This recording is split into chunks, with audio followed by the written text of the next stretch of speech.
రూపాయి petrol rate పెరుగుతుందంటేనే petrol బంకుల ముందు క్యూలు కడుతుంటాం మనం. సో, అలాంటిది పెట్రోల్ దొరుకుతదా? దొరకదా? In future. దొరికితే ఏ రేటుకి దొరుకుతదో కూడా తెలియలేదు. సో, అట్ ప్రెజెంట్ మనం ఉన్న ఫ్యూయల్‌ని మనం ఎంత ఫుల్‌గా మనం కార్‌లో నింపేసుకుంటే, మనం ఎంత స్టోర్ చేసి పెట్టుకుంటే ఫర్దర్‌గా మనకంత ఉపయోగపడుతది అని ప్రతి ఒక్క కామన్ మ్యాన్ అనుకుంటుంటాడు, ఆలోచిస్తుంటాడు. అలాగే ఆలోచించి సో, మామూలుగా కాదు పెట్రోల్ బంకుల ముందు క్యూలు కడుతున్నారనమాట జనాలు. అవసరానికి మించిన పెట్రోల్‌ని వాళ్ళు కొనుక్కుంటున్నారు. సో, ఇప్పుడు దీనివల్ల నష్టం ఉందా? లాభం ఉందా? అంటే ఎట్ ప్రెజెంట్ ఎవరైతే నార్మల్ యూసేజ్, రెగ్యులర్ యూసేజ్‌ల కోసం యూజ్ చేసుకుంటూ ఉంటారో డైలీ పర్పస్ కోసం, వాళ్ళకి పెట్రోల్ షార్టేజ్ అనేది వచ్చుద్ది. అది ఏ స్టేట్ అయినా అవ్వచ్చు, ఏ సిటీ అయినా అవ్వచ్చు. ఎస్పెషల్లీ సిటీస్‌లో ఖచ్చితంగా డైలీ కన్జంప్షన్ కంటే ఎక్కువగా పెట్రోల్‌ని మనం పర్చేజ్ చేయటం వల్ల డెఫినెట్‌లీ ఆ షార్టేజ్ వస్తుంది. అండ్ మనకి రావాల్సిన పెట్రోల్ అక్కడ రావట్లేదు. సో, మనకు తెలుసు దానికి కారణాలు ఏంటి అనేది. అండ్ వేరే చోట నుంచి ఆ క్రూడ్ ఆయిల్‌ని పర్చేజ్ చేస్తున్నారు. మన దగ్గర ఉన్న ఏదైతే రిజర్వ్ చేసిన ఫ్యూయల్ ఉందో, సో, ఆ ఫ్యూయల్ ఎనఫ్ అట్ ప్రెజెంట్ ఒక 30 డేస్ టు 45 డేస్‌కి. అండ్ గవర్నమెంట్ కూడా అదే చెప్తుంది. అసలు ఇదంతా ఎందుకు మాట్లాడుకుంటున్నామంటే, నిన్న కాక మొన్న పార్లమెంట్‌లో మోడీ గారు మాట్లాడారు.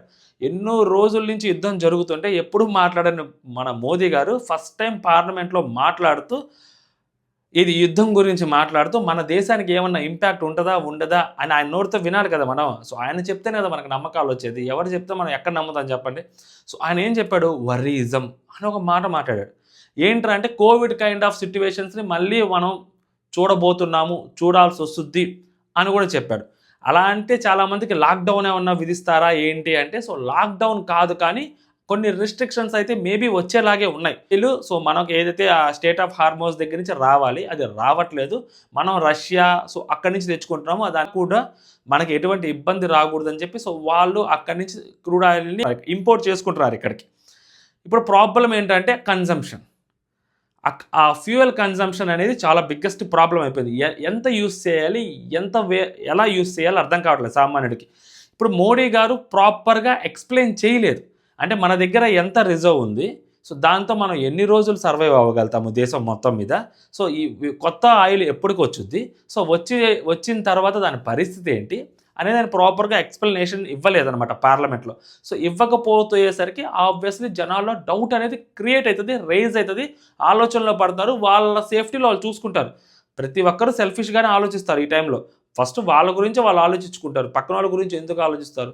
ఆ పానిక్ సిట్యుయేషన్ క్రియేట్ అవ్వకుండా చూసుకోవాల్సిన రెస్పాన్సిబిలిటీ ఎవరి మీద ఉంటది? సెంట్రల్ గవర్నమెంట్ మీద ఉంది.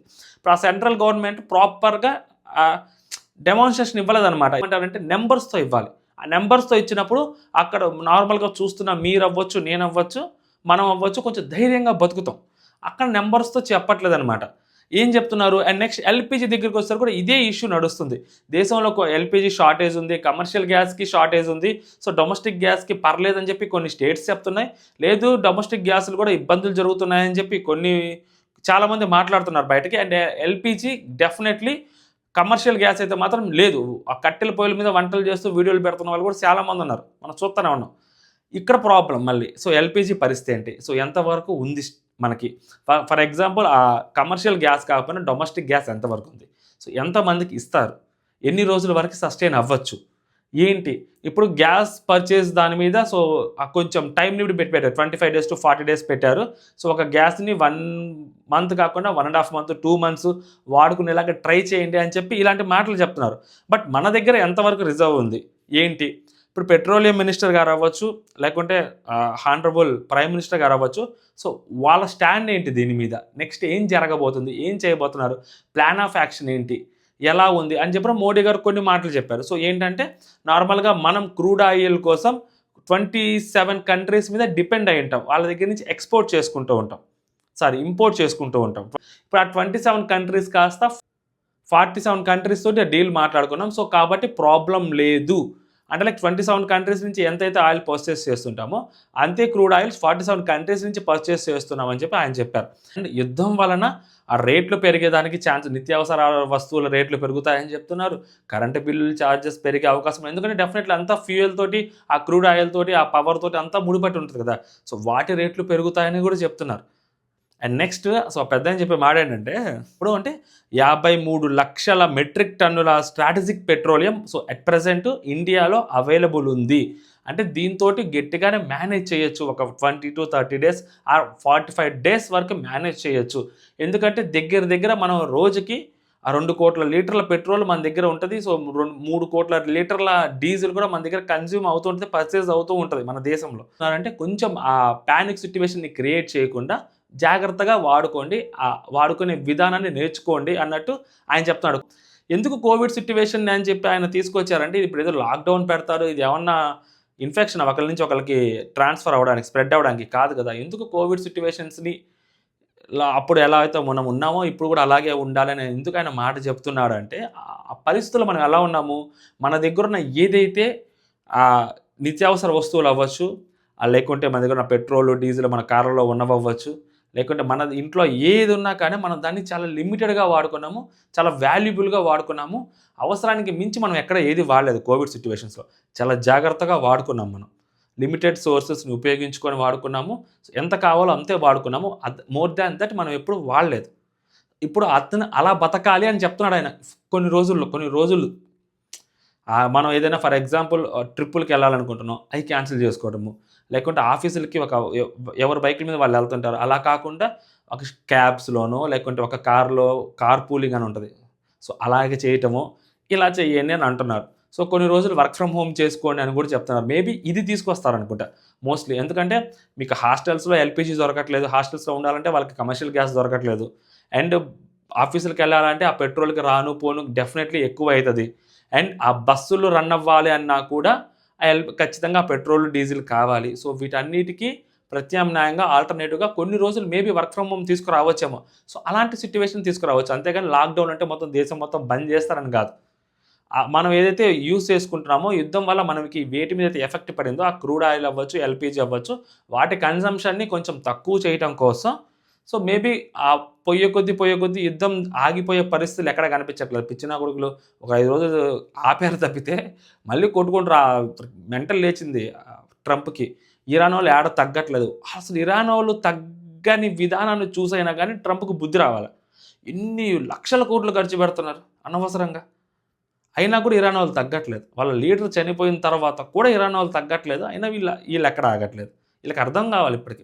సో, మేబీ మిగిలిన దేశాలకు కూడా అర్థమై ఉంటది. సో, ఇరాన్ వాళ్ళు చాలా గట్టిగా ఫైట్ చేస్తున్నారు అని చెప్పి. సో, కాబట్టి మనం కూడా మన ఆల్టర్‌నేటివ్స్‌ని వెతుక్కునే ప్రాసెస్‌లోనే వీళ్ళు కూడా ఉన్నారు. కాకపోతే ప్రతి ఒక్క సామాన్యుడిలో ఉండే భయం ఏంటంటే, మాకు వాడుకోవటం గురించి మాకు తెలుసు. ఎంత వాడినా ఒక 10 రోజులు ఎక్కువ వచ్చుద్ది. లేదా 15 రోజులు ఎక్కువ వచ్చుద్ది. సంవత్సరం పొడుగుతున్నా రాదు కదా! మరి అప్పుడు ఏంటి పరిస్థితి? ఎన్ని రోజులకి ఇది క్లియర్ అయితది? సో, ఎన్ని రోజులకి మళ్ళీ నార్మల్ రెగ్యులర్ లైఫ్‌లోకి వెళ్ళొచ్చు. లైక్ మళ్ళీ నార్మల్ గ్యాస్ 3-4 డేస్‌కి వచ్చేది గానీ, లేకుంటే ఎప్పుడు కావాలంటే పెట్రోల్ అప్పుడు పట్టించుకోవచ్చు. ఎటువంటి ప్రాబ్లమ్ లేదు అనే నేచర్‌కి మళ్ళీ ఎప్పుడు ఎళ్తాము అనేది డెఫినెట్‌లీ ప్రజలకి తెలియాలి. ఆ చర్య చెప్పాల్సిన అవసరము ఆ పెట్రోలియం మినిస్టర్ గారిదవ్వచ్చు, లేకుంటే మన ప్రైమ్ మినిస్టర్ గారిదవ్వచ్చు. సో, ప్రైమ్ మినిస్టర్ గారు దానికి ఏం చెప్తున్నారంటే, మేము కొంతమంది మినిస్టర్స్ డైలీ ఏదైతే జరుగుతూ ఉంటదో, ఈ ఇంపోర్ట్ చేసుకుంటూ ఉంటారో, లేకుంటే మన దగ్గర ఏదైతే పెట్రోలియం ఆ స్టోరేజ్ ఏదైతే ఉందో, ఆ 53,00,000 మెట్రిక్ టన్ పెట్రోలియం ఏదైతే ఉందో, అది ఎలా డిస్ట్రిబ్యూట్ అవుతుంది, ఏంటి అనేది సో, మానిటర్ చేస్తున్నాము. డైలీ మానిటరింగ్ జరుగుతుంది. ఎల్‌పీజీ మీద కూడా మానిటరింగ్ జరుగుతుంది దేశంలో. అండ్ వీటి వల్ల సో, ఎక్కడ ఎటువంటి ఇబ్బంది రావట్లేదు. మేమేం పెట్రోల్ రేట్లు పెంచట్లేదు, పెంచబోవట్లేదు అన్నట్టుగా కూడా మోడీ గారు చెప్తున్నారు. కాకపోతే ఎవరి భయాలు వాళ్ళకుంటాయి. ఎందుకంటే once demand and supply right. So, ఒక్కసారి పెట్రోల్‌ది షార్టేజ్ వచ్చింది, ఫ్యూయల్ షార్టేజ్ వచ్చింది అంటే ఆటోమేటిక్‌గా రేట్లు పెరుగుతాయి. బ్లాక్‌లో రేట్లు పెరుగుతాయి. ఇప్పుడు ఎల్‌పీజీ కూడా బ్లాక్‌లో బయట రేట్లు పెరుగుతున్నాయి. ఆల్రెడీ ఉన్నవాళ్ళు సో, ఒక్కొక్క సిలిండర్ ఒకప్పుడు 3000 నుంచి 4000 ఉంటే ఇప్పుడు 6000, 7000 కూడా అమ్ముతున్నారు. సో, దీనివల్ల ఏమైద్ది వేరేగా మారిపోద్దనమాట. సో, దీన్ని కూడా సిట్యుయేషన్‌ని కంట్రోల్‌లోకి తీసుకురావాల్సిన బాధ్యత అగైన్ సెంట్రల్ గవర్నమెంట్ మీదే ఉంది. ఉన్నాయి. సో, అండ్ తెలంగాణలో రీసెంట్‌గానే చెప్పారు. ఇలాంటి డీజిల్ బస్సులు కాకుండా ఎలక్ట్రిక్ బస్సులను కూడా ఇంట్రొడ్యూస్ చేయబోతున్నాము ఇన్ ఫ్యూచర్ అని చెప్పి. సో, మేబీ అన్ని స్టేట్స్‌లో ఇలాంటిదే తీసుకొస్తారేమో. పోయే కొద్దీ ఈవీలకే రాజ్యం ఎక్కువ నడుచుద్ది. ఎందుకంటే ఈ పెట్రోల్ కన్జంప్షన్ అనేది తగ్గాలి అంటే సో, ఈవీలు పెరుగుతాయి. ఈవీల డిమాండ్ పెరుగుద్ది పోయే కొద్దీ ఖచ్చితంగా. ఇప్పటికే ఎలక్ట్రిక్ బైక్స్ రేట్లు డిమాండ్ పెరిగాయి. అండ్ కుక్కర్లు, ఎలక్ట్రిక్ స్టవ్వులు దొరకట్లేదు. ఫ్లిప్‌కార్ట్‌లో కనపడట్లేదు ఎలక్ట్రిక్ స్టవ్వులు. రేట్లు పెరిగిపోయి ఉన్నాయి. అమెజాన్‌లో కనపడట్లేదు. సో, అయి కూడా పెరిగిపోయాయనమాట. సో, జనాలేంటంటే ఎల్‌పీజీ ఆ కన్జంప్షన్‌ని కొంచెం తగ్గించడం కోసం ఈ ఆల్టర్‌నేటివ్ చూసుకున్నారు. సో, ఈ ఆల్టర్‌నేటివ్ కూడా ఎక్కువ మంది బుక్ చేయటం ద్వారా అగైన్ అక్కడ కూడా అంతే. ఫ్లిప్‌కార్ట్ అవ్వచ్చు, అమెజాన్ అవ్వచ్చు, అక్కడ కూడా స్టాక్ లేదు. స్టాక్ లేనప్పుడు ఉన్న స్టాక్ లిమిటెడ్ స్టాక్ ఉంటే డిమాండ్ పెరుగుద్ది అక్కడ కూడా. ఆ డిమాండ్‌ని మనమే పెంచుతున్నాం. మనం ఓవర్‌గా ఏదైతే మనం కొనుక్కోవాలి, మన భయాన్ని మనం అక్కడ చూపెట్టుకుంటూ, సో, దాని రేట్లని మనకు తెలియకుండా మనమే పెంచేస్తా ఉన్నాం. వేరే ఎవరు పెంచట్లేదు. మనమే పెంచుతున్నాం. ఇప్పుడు ఫర్ ఎగ్జాంపుల్ 2 లీటర్‌లో, 3 లీటర్‌లో పెట్రోల్ కొట్టించుకునే బైకుల్లో వాడు కూడా ఫుల్ ట్యాంక్ కొట్టించుకుంటున్నారు. ఫుల్ ట్యాంక్ కొట్టించుకోపోయి ఇంట్లో పెట్రోల్ స్టోర్ చేసుకొచ్చుకొని మళ్ళీ అగైన్ ఫుల్ ట్యాంక్ కొట్టించుకోబోతున్నాడు. ఆ పెద్ద పెద్ద వాళ్ళది క్యాన్స్‌లు ఇంట్లో పెట్టేసుకుంటున్నాడు తీసుకెళ్ళి. చెప్పండి. సో, దీనివల్ల ఏమైతది? ఆబ్వియస్‌లీ వాడు ఏదైతే దాపెట్టాడో 10 లీటర్‌లో, 20 లీటర్‌లో, 30 లీటర్ల పెట్రోల్ అది ఆ రోజుకి వేరే ఒక 10 బండ్లకో, 20 బండ్లకో వచ్చుద్ది. ఇప్పుడు ఆ 10 బండ్లకి, 20 బండ్లకి సంబంధించిన పెట్రోల్ ఈడే తీసుకెళ్ళి ఇంట్లో పెట్టుకున్నాడు. ఇప్పుడు ఆ 10 బండ్లకి, 20 బండ్లకి ఎంతో కొంత షార్టేజ్ వచ్చినట్టే కదా! అక్కడ పానిక్ సిట్యుయేషన్ ఆటోమేటిక్‌గా తెలియకుండా క్రియేట్ అయిపోద్ది.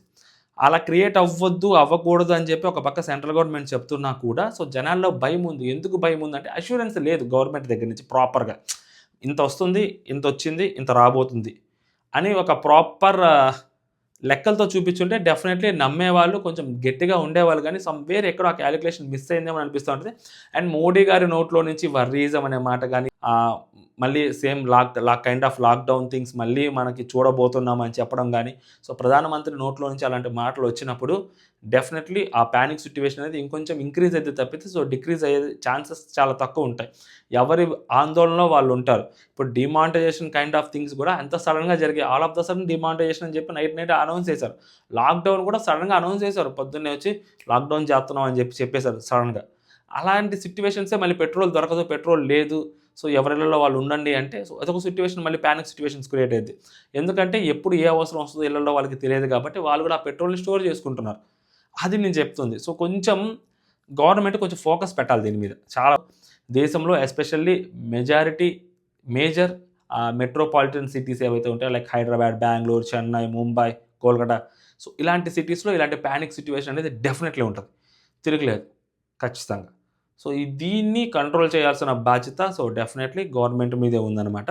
అండ్ మోస్ట్‌లీ ఒక 3-4 వీక్స్ వరకైతే గూడా మేనేజ్ చేయగలుగుతారేమో. వాళ్ళ దగ్గరున్న ఇప్పుడు వీళ్ళ దగ్గరున్న అయితే ఆ స్టోరేజ్ దాన్ని బట్టి. సో, దాని తర్వాత సో, ఎక్కడి నుంచైతే రావాలో అక్కడి నుంచి రాకపోతే మాత్రం సో, మళ్ళీ ఆ సిట్యుయేషన్ నిజంగానే ఔట్ ఆఫ్ కంట్రోల్ అయిపోద్ది డెఫినెట్‌లీ.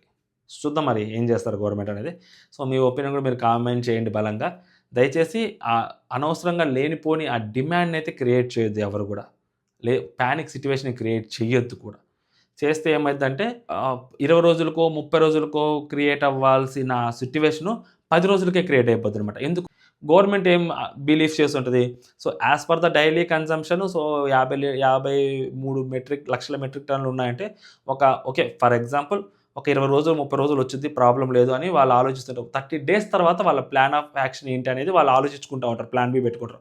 మనం ఏంటి సో, కొంచెం పానిక్ సిట్యుయేషన్ క్రియేట్ చేసి ఆ 30 రోజులది కాస్త 10 రోజులకో, 15 రోజులకో తీసుకొస్తాం. అప్పుడు గవర్నమెంట్ ఏమైతది? భయపడుద్ది. ఇప్పుడు గవర్నమెంట్ మన మైండ్ సెట్‌ని ప్రకారం ఆలోచించాలా? లేకుంటే వాళ్ళ దగ్గరున్న డైలీ ఏదైతే కన్జంప్షన్ జరుగుతుందో సో, ఆ లెక్కల ప్రకారం వాళ్ళు ముందుకెళ్ళాలనేది సో, ఇదొక బిగ్గెస్ట్ క్వెషన్ మళ్ళీ. ఏం జరుగుద్దో ఏమో! సో, నేనైతే మాత్రం కొంచెం జాగ్రత్తగా ఉండండి. ఫ్యూయల్ కన్జంప్షన్ అవ్వచ్చు, లేకపోతే ఎల్‌పీజీ కన్జంప్షన్ అవ్వచ్చు కొంచెం తగ్గించుకోవడానికి ట్రై చేయండి ఎవరైనా. మేము అదే చేస్తా ఉన్నాం. జై హింద్.